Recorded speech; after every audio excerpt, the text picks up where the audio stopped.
L'histoire de Mecca.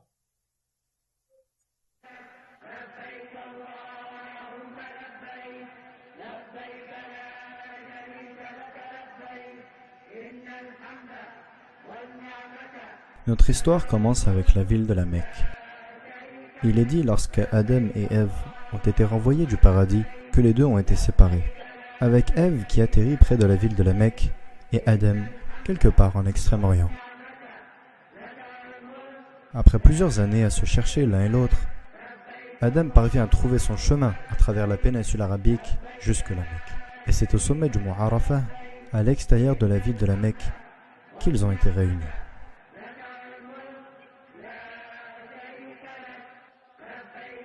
La Mecque est aussi importante parce qu'elle est considérée comme le premier endroit où Allah Jalla wa Ala a été adoré, seul, sans associé.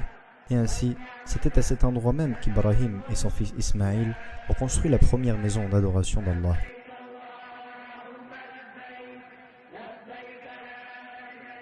En cet honneur, Allah Jalla wa Ala a construit au paradis une structure similaire pour les anges.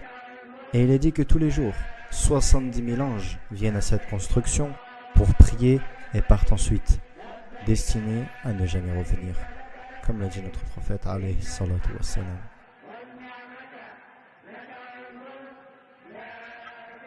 Lorsqu'Ibrahim et Ismaïl ont fini la construction de la maison sacrée, il y avait encore une brique à mettre à sa place. Et ainsi, Ibrahim a envoyé son fils Ismaïl pour trouver une pierre unique qu'il pourra mettre à cet endroit. Mais Allah Jalla wa Ala a décidé que cette pierre finale, destinée à être posée, ne soit pas faite en matière de ce monde, mais plutôt une pierre provenant directement du cœur du paradis. L'ange Jibril alayhi salam rapporta ensuite la pierre à Ibrahim, qui l'a mise en place. Il est dit que lorsque la pierre descendit, elle était d'une couleur blanche pure. Mais à cause des impuretés de ce monde et l'immoralité de l'homme, la pierre commença doucement à décolorer et finalement se changer en noir. Au fur et à mesure du temps, la ville se développe. Les habitants de la Mecque restent fervents monothéistes, adorant un seul et unique Dieu.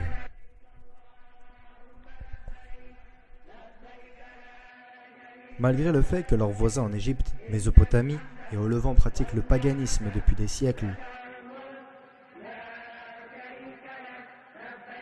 mais tout change lorsqu'un marchand nommé Amr ibn Luhay décida de mener ses affaires à l'extérieur de la Mecque.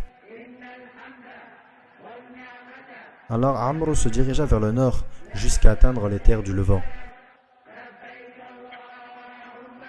Là-haut, Amr témoigna pour la première fois de choses comme l'architecture moderne, la littérature avant-gardiste et bien sûr la pratique du paganisme. Amr était tellement impressionné par ce qu'il a vu que, juste avant de repartir, il demanda s'il pouvait ramener chez lui une de ses idoles.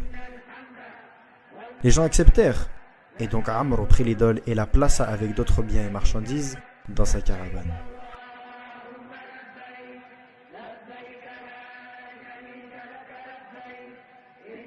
Ensuite, il mit le cap au sud, vers la ville de la Mecque.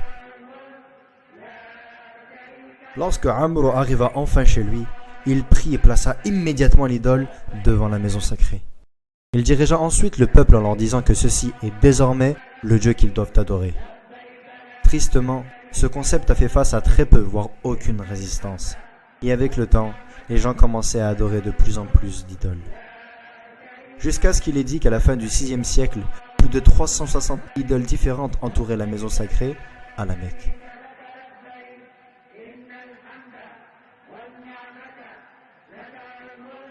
Les années passent et le paganisme s'impose à travers le monde.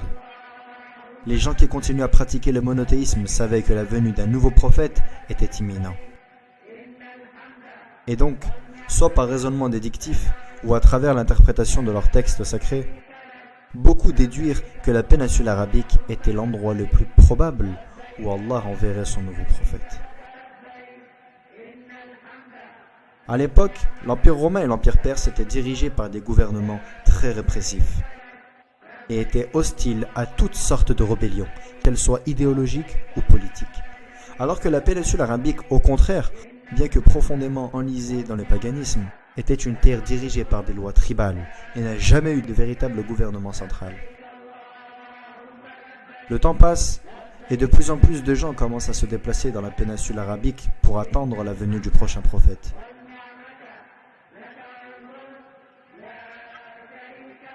Et ainsi, sur la même terre où l'homme pour la première fois voit un culte à son créateur, et où Ibrahim construisit la première maison d'adoration de Allah seul, c'était là où Allah a destiné son dernier et final messager à apparaître.